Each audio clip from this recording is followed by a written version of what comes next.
দেখছেন যে Srijan dress limited SK tower Khapara road এবং 27 নম্বর গাজীপুরের 2 মাসের বকেয়া বেতন ঈদুল আজহার বোনাস সহ বেআইনিভাবে বন্ধ কারখানা খুলে দেওয়ার দাবিতে শ্রম ভবন ঘেরাও অবস্থান কর্মসূচি দিয়েছিলেন সেজন্স ড্রেস লিমিটেডের শ্রমিক কর্মচারী বৃন্দরা।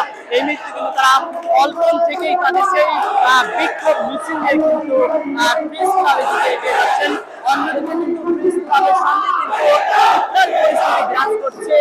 একদিকে পুলিশ ও এনসিআরসির শিক্ষকদের মধ্যে কিন্তু এবং লাঠিচার্জ হয়েছিল, কিন্তু এই মুহূর্তে কি হতে যাচ্ছে প্রেস ক্লাবের এরিয়ায় এটা কিন্তু বিক্ষোভ নিয়ে কিন্তু আন্দোলনকারীরা এগিয়ে যাচ্ছে।